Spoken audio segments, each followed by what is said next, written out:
그동안 우리나라 정부나 아니면 한국개발연구원 KDI는 한국은행이 금리 인하를 서둘러야 된다. 금리 인하 늦게 해서 이렇게 경제가 나빠진 것이다. 이런 식으로 금리 탓을 굉장히 오랫동안 해왔습니다.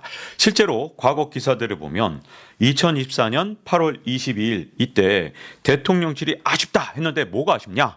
금통위가 금리 동결한 거에 대해서 이례적으로 불만을 표시했는데요. 여기에 KDI가 총대를 맸죠. 한국은행한테 계속해서 금리 인하를 압박하고 그리고 10월에 한 번 금리 인하하니까 이걸로 부족하다. 11월에도 또 한 번 인하해라. 이런 식으로 총대를 메고 계속해서 금리 인하를 촉구해 왔습니다. 그런데 웬걸 증시는 굉장히 나쁜 반응을 보였습니다. 주가가 29일에 1.95%. 와, 이거 진짜로 엄청 빠진 거죠. 자, 금리만 인하하면 경제가 좋아진다고 하던 사람들 정말 많았는데, 물론 주가가 빠졌다 해도 경제는 좋아질 수도 있죠. 하지만 증시는 굉장히 중요한 선행 지표입니다. 주가가 이렇게 빠졌다는 건 물론 여러 가지 이유가 복합적으로 작용을 했겠지만 어쨌든 어제 있었던 한국은행의 금리 인하에 대해서 시장의 반응이 굉장히 나쁘게 평가했다. 이렇게 볼 수 있는 거거든요. 더군다나 외국인들의 반응은 아주 심상치가 않습니다. 11월 28일 날 한국은행에서 금리를 깜짝 인하한 날이죠. 이날 외국인들은 주식을 무려 4,900억 원 넘게 내다 팔았습니다. 그리고 29일에도 연속으로 주식을 내다 팔았는데 거의 7,500억 원어치를 내다 팔았거든요. 이 정도 순매도 규모라니 이건 도대체 금리를 왜 인하했는지 주식시장에는 악재로 작용한 게 아닌가 이런 의심이 들거든요. 도대체 왜 이런 일이 일어난 걸까요? 거기에는 우리나라의 근본적인 문제를 해결하지 못했다는 아주 심각한 문제점이 있습니다. 사실 한국은행 총재도 정확하게 그 답을 얘기했었습니다. 자, 금리 인하는 만병통치 아니야. 구조적 요인도 봐야. 이 말을 언제 했느냐? 10월 달에 금통위가 금리 인하 결정을 하면서 그런데 그 다음번 금통위에서는 마치 금리를 동결할 것처럼 얘기를 했거든요. 더 이상 추가 인하는 없다는 식으로 얘기를 하면서 아니 금리 인하가 무슨 만병통치약이냐. 그게 아니다. 대한민국 경제의 구조적 요인도 봐야 되기 때문에 10월 달에 이어서 11월 달에도 또 한 번 금리 인하를 할 것이라고 이렇게 기대하지 말아라. 이렇게 분명히 명백하게 못을 박았습니다. 그런데 이게 같은 분 발언이 맞는지 의심스러울 정도로 완전히 180도 바뀐 발언이 나왔죠. 자, 11월 28일에 깜짝 금리 인하를 했단 말이죠. 왜 이게 깜짝 금리 인하냐? 워낙 우리나라 환율이 지금 불안하기 때문에 외환시장 때문에 금리 인하를 못할 것이다. 전체 시장 참가의 거의 90%가 이렇게 보고 있었는데 웬걸 금통위는 또 한 차례 금리 인하를 했습니다. 그러면서 이창용 한국은행 총재는 트럼프 수출 부진 이런 우려를 얘기했는데요. 그런데 발언 내용이 진짜 기묘할 정도로 10월 달 발언과 정확하게 반대로 발언을 했습니다. 자, 3분기에 예상보다 수출 실적이 안 좋았는데 이건 구조적인 요인이라고 판단을 했다. 그래서 금리를 인하했다는 거예요. 그러니까 10월 달에는 구조적 요인도 봐야 되기 때문에 금리 인하가 만병통치약이 아니니까 금리를 동결하겠다는 식으로 말해놓고 이번에 11월 달에 금리 인하하면서는 구조적 요인이기 때문에 그래서 금리를 내렸다고 얘기했습니다. 그러면 10월 달 발언과 정말 완전히 180도로 바뀐 거죠. 그런데 저는 한국은행 총재의 10월 발언이 더 맞다고 봅니다. 구조적 원인이기 때문에 금리 인하 효과는 제가 보기에 거의 없습니다. 이게 실제로 오늘 시장에서 증명됐다고 생각하거든요. 외국인들이 금리 인하로 우리 경제가 좋아질 것이다. 조금이라도 그렇게 판단을 했다면 이렇게 단 하루 만에 7,500억 원어치 주식을 내다 팔지 않았을 겁니다. 그렇다면 우리나라의 구조적 원인은 무엇이고 금리 인하로 이 구조적 원인을 해결할 수 있는지 그걸 좀 따져보겠습니다. 일단 대한민국 경제에서 가장 심각한 건요. 우리나라 경제에서 이제 더 이상 아젠다 설정 기능이 사라졌다는 겁니다. 새로운 목표를 설정하고 비전을 제시하면서 그 방향으로 달려가던 대한민국의 아주 강력한 힘 이게 제가 보기에 완전히 사라졌습니다. 우리나라는 도약을 할 때마다 우리나라 사회 전체가 함께 그 목표를 향해서 다 함께 달려가던 그런 모습이 있었거든요. 우리나라가 선진국이 된 거 그냥 공짜로 하늘에서 뚝 떨어진 게 절대 아닙니다.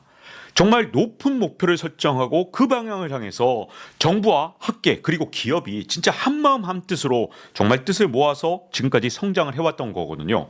그 대표적인 사례가 1982년 정부 주도의 반도체 육성 사업인데 이걸 뭐라고 이름을 불렀냐? 반도체 공업 육성 세부 계획이라고 불렀습니다.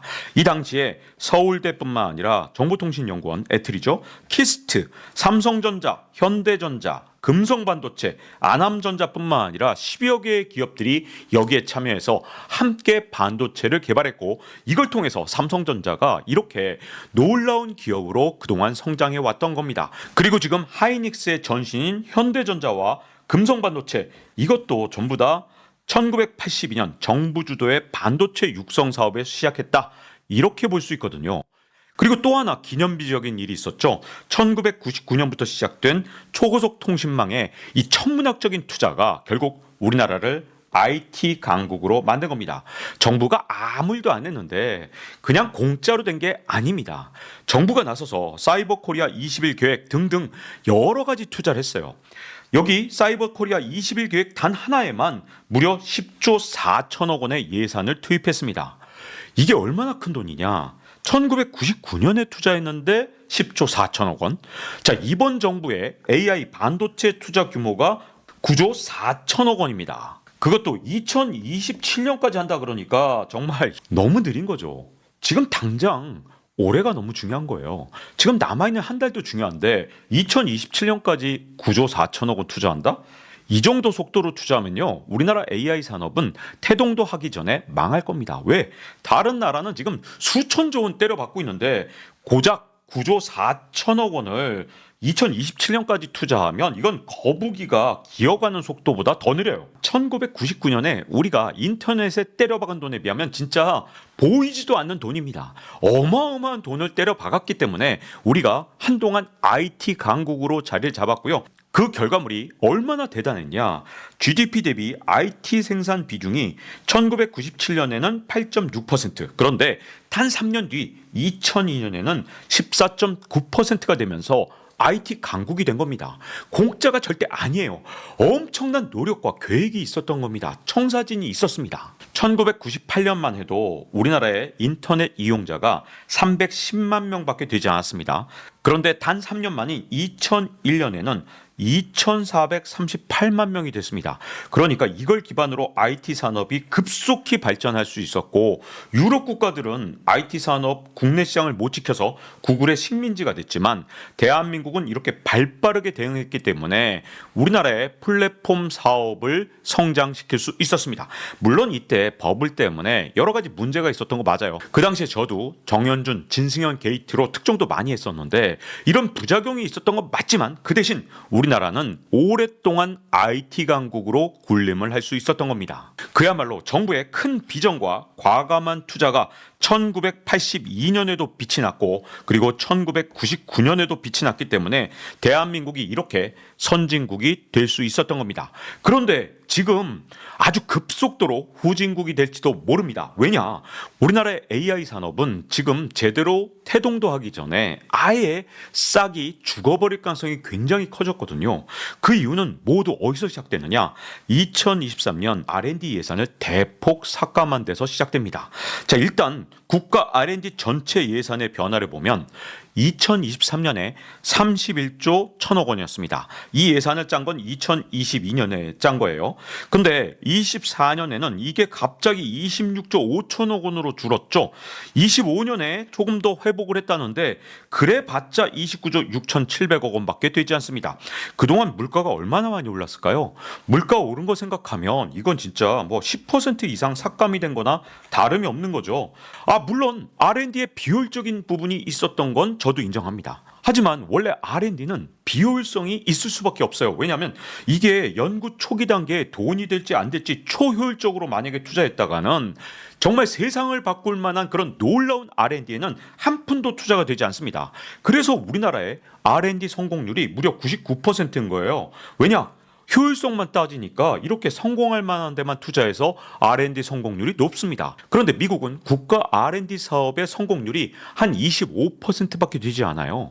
오히려 비효율성이 더 놀라운 도약을 만들어내는 게 R&D 예산만의 아주 특이한 특성이거든요. 그런데 이런 특성도 이해하지 못하고 왜 이렇게 비효율적이야? 라면서 갑자기 예산을 확 줄여버리니까 이게 우리나라의 연구를 완전히 위축시켰습니다. 왜냐? 이 국가 R&D 예산이 대부분 어디에 쓰이느냐? 인건비에 쓰입니다. 다시 말하면 R&D 연구자들의 월급 또는 연구비 같은 데 쓰이는데, 그런데 이 정도로 5조 원 정도 줄여버리면 이제 갑자기 월급을 못 받는 그런 뛰어난 인재들이 다 어디로 갔느냐? 미국으로 떠나버렸어요. 이렇게 홀대를 받으면서 한국에 남아있을 이유가 전혀 없는 거죠. 우리나라에서 AI로 석사를 받은 사람들, 이런 사람들의 40%가 해외로 떠났습니다. 그러니 우리나라 국감에서 이 얘기가 나온 거죠. R&D 예산 삭감으로 유출된 AI 인재 심각, 이런 기사가 2024년 10월 8일에 이 AI 전문 저널에 나왔습니다. 우리나라가 맨날 뭐 비전을 제시하고 아젠다를 설정하고 이런 건 아니에요. 진짜 이렇게 놀라운 도약을 할 때는 이런 아젠다 설정을 했지만, 대부분 우리나라 경제 성장은 패스트 팔로워 전략으로 성장을 했거든요. 이게 뭐냐? 빠른 추격자 전략입니다. 미국 같은 선진국이 먼저 앞서 나가지만 우리가 한 발 늦게 시작해도 엄청난 속도로 이걸 따라잡는 거, 이게 바로 그동안 한국이 성장했던 가장 큰 원동력인데, 이번에 AI 산업은 패스트 팔로워 전략도 포기했습니다. 왜? 정부는 AI R&D 예산 삭감으로 AI 인재들을 다 놓치고 난 다음에 올해 10월 달에야 AI에 대해서 투자를 과감하게 하겠다, 이렇게 발표를 했는데, 이 금액이 겨우 9조 원대밖에 되지 않는 것도 한심하지만, 더 심각한 건 국가 AI 센터를 만들겠다 그러면서 겨우 2조 원 넣겠대요. 이게 AI 산업에서는요, 2조 원은 돈도 안 됩니다. 1999년에 인터넷 강국 만들겠다고 투자했던 돈에 비하면 진짜 10분의 1도 안 되는 돈이에요. 우리나라가 25년 전에 경제 규모가 얼마나 작았습니까? 근데 그때 투자했던 돈의 10분의 1도 안 되는 돈으로, 그것도 2027년까지 세워라 내워라 투자하는 거, 겨우 국가 R&D 센터에 2조 원 투자한다? 이러면 우리나라는 패스트 팔로워 전략, 즉 빠르게 추격해서 선진국을 따라갔던 그 전략도 이제는 완전히 두 손 들고 포기한 거나 다름이 없습니다. 그런데 이런 구조적 원인들을 금리 인하 하나로 해결한다? 제가 보기엔 말도 안 되는 거죠. 자, 우리가 미국이 막 AI 산업에서 앞서가는 거, 이거 못 따라가는 거 어쩔 수 없다 칩시다. 그러면 중국이 우리를 거세게 추격해 오는데 거기에 대해선 최소한 어떤 대책이라도 내놔야 될 거잖아요. 그런데 중국이 거세게 추격해 오는데 지금 우리나라는 아무 대책이 없다시피 합니다. 어느 정도냐? 지금 다른 나라에서는요, 중국의 저가 공산품 그리고 전기차들이 막 몰려 들어오니까 여기에 대해서 다 관세 장벽을 만들거나 온갖 방법으로 중국의 저가 제품에 대해서 방화벽을 쌓고 있거든요. 자, 미국, 캐나다, 유럽연합 당연히 이렇게 중국에 대해서 관세 장벽을 쌓았습니다. 그런데 이렇게 세 곳만 쌓았다 그러면, 그래 한국은 그 정도는 안 되니까 어렵겠지라고 생각할 수 있겠지만, 놀랍게도 브라질 같은 경우도 전기차에 18% 관세를 부과했고요. 그리고 26년 7월까지는 35%로 인상할 예정입니다. 자, 칠레 같은 경우도 중국의 철강에 대해서 고율의 관세를 부과했고, 여러분 가장 놀라운 건 인도네시아인데, 인도네시아 같은 경우는 어쨌든 경제 순위에서 우리나라보다 훨씬 아래에 있는 국가잖아요. 그런데도 불구하고 중국산 섬유 및 기타 공산품에 대해서 최대 200%의 관세를 부과할 계획입니다.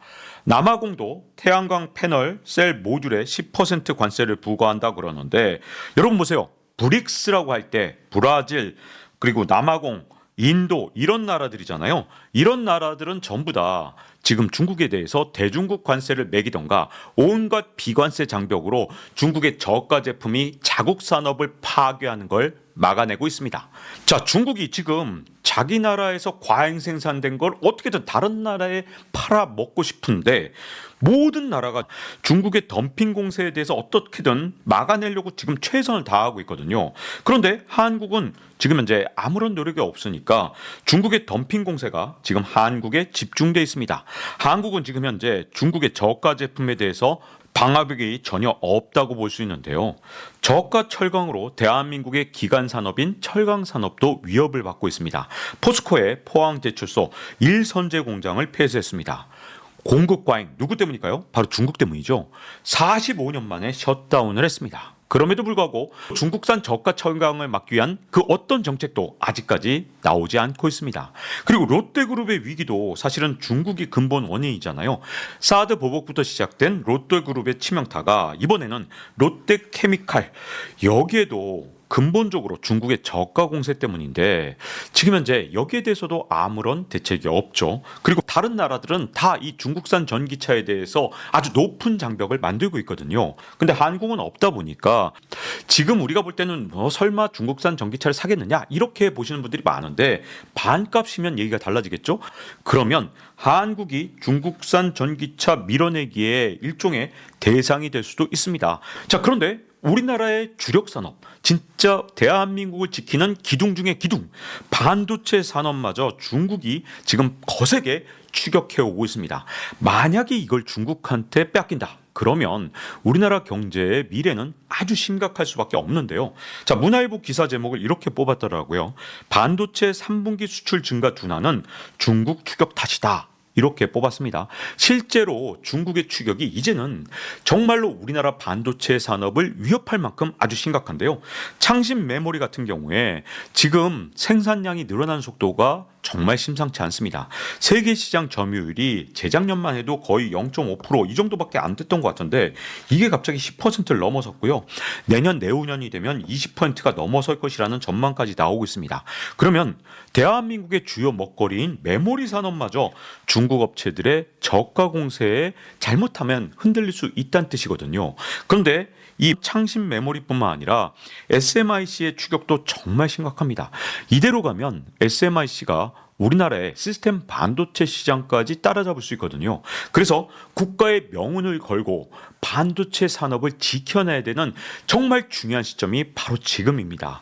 게다가 우리나라의 주요 공장은 저임금 직장은 중국으로 대부분 다 옮겼고요. 그리고 고임금 직장은 전부 다 미국으로 생산 설비를 옮겨버렸습니다. 이렇게 중국과 미국으로 다 옮겨버렸으니까 한국 땅에서 수출할 게 지금 없는 거죠. 이렇게 구조적 요인 때문에 한국의 수출이 이렇게 안 되는 건데 금리 인하를 한다고 해서 갑자기 한국의 수출이 막 잘 될 것이다? 제가 보기엔 그렇게 장담할 수는 없을 것 같습니다. 게다가 인구가 급격하게 줄어드는데 우리나라는요, 장년층을 위한 정책만 있고 청년 정책은 거의 포기한 것과 다름없습니다. 이 부분은 제가 지식 한방에서 좀 더 깊이 나중에 다뤄볼 생각이고요. 자, 그러다 보니까 우리나라 경제 상황을 한번 보세요. 원화가 지금 역대급 약세죠. 우리나라 원화는요 1,300원대에서 1,400원까지를 왔다 갔다 하고 있습니다. 우리나라 원화 환율이 이렇게 약했던 건 보통 금융위기 때 아니면 없었거든요. 이렇게 역대급 약세인데 우리나라 3분기 수출이 얼마나 안 좋았냐. 실질 GDP 성장률이 고작 0.1%에 그쳤는데 그 가장 주된 원인이 바로 수출이 0.4% 감소했기 때문입니다. 아니, 환율이 1달러에 1,300에서 1,400원을 왔다 갔다 하는데 이게 도대체 무슨 일이냐? 제가 말씀드린 구조적 요인 때문입니다. 자, 그러면 왜 외국인 투자자들이 이렇게 갑자기 경기를 일으키면서 주식을 내다 파느냐? 이유는 아주 간단합니다. 자, 이렇게 한국은행이 연속으로 2번이나 금리를 낮출 정도라면 대한민국 경제가 정말로 심각하다는 것을 스스로 인정한 셈이 됐잖아요. 그런데 금리 인하가 정답이라면 외국인들은 주식을 팔고 떠나지 않을 겁니다. 금리 인하만으로 이 구조적인 문제들이 해결되지 않을 것이라는 건 외국인 투자자들이 더욱더 잘 알고 있는 겁니다.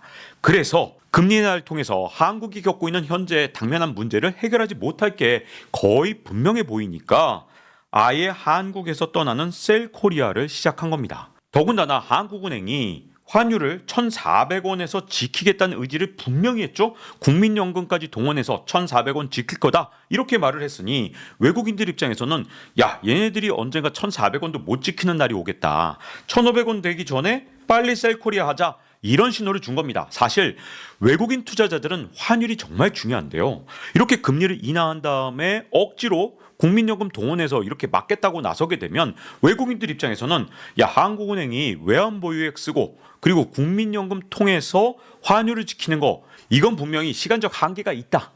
차라리 지금 한국 주식을 팔고 1,400원에 나가자. 이런 신호를 준 겁니다. 사실 금리 결정을 할 때는 이런 부분까지 아주 면밀하게 계산을 해서 금리를 결정해야 되는데 깜짝 금리 인하를 하면서 이런 환율 문제를 고민하지 못했다면 이건 아주 심각한 에러를 만들었다고 볼 수 있는 거죠. 원래 한국은행 금통위의 결정이 시장의 예측과 부합하다면 이렇게 복잡한 계산을 할 필요가 없습니다. 하지만 깜짝 금리 인하는 정말 복잡한 계산을 다 해서 그 나비 효과까지 다 판단을 해야 되거든요. 그런데 그런 게 없었다면 어떤 신호를 주느냐? 외국인들한테 패닉을 줄 수가 있는 겁니다. 자, 미래에 대한 비전도 새로운 아젠다도 패스트 팔로잉도 사라진 대한민국에 과연 금리를 낮췄다고 어떤 변화가 있을 것이냐? 이게 제가 걱정하고 있는 부분입니다. 오늘 이야기는 제가 쓴 책 트럼프 2.0 시대에서 4장 끝나지 않는 한강의 기적의 프롤로그에 해당되는 부분이라고 할 수 있는데요. 근데 저는 우리나라가 여전히 희망이 있다고 생각합니다. 어떻게 하면 되느냐? 간단합니다. 대한민국이 다시 예전처럼 아젠다를 설정하고 비전을 다시 심어주고 그리고 지금 학계와 그리고 경영계와 그리고 정부가 한마음 한뜻으로 지금 첨단 산업이라고 할 수 있는 AI 산업, 바이오 산업 그리고 미래 에너지 산업에 진짜 국가에 남아있는 모든 여력을 진짜 쥐어짜서 대한민국의 마지막 남은 투자를 해야 됩니다. 더 이상 국가 발전에 아무 도움이 안 되는 시멘트에 투자해서는 안 됩니다. 우리 대한민국이 부동산을 수출해서 팔아먹고 살 수 있는 그런 나라라면 부동산에 대한민국의 여력을 쏟아부어도 대한민국이 무너지는 일이 없겠지만 그동안 대한민국의 마지막 남은 여력을 부동산에 쏟아붓다가 이제 대한민국의 수출까지 흔들리는 최악의 상황으로 치닫고 있습니다. 만약 그때 부동산에 쏟아부었던 대한민국의 마지막 남았던 여력을 AI나 아니면 바이오 아니면 미래 에너지 산업에 전부 다 쏟아부었다면 아마도 대한민국의 상황이 이렇게까지 되진 않았을 겁니다. 부동산에 쏟아부은 돈, 그 돈의 절반만 써도 대한민국은 다시 부활할 수 있습니다. 자, 이제 박주원의 지식 한방 마칠 시간이 됐습니다. 다음 시간에 뵙겠습니다.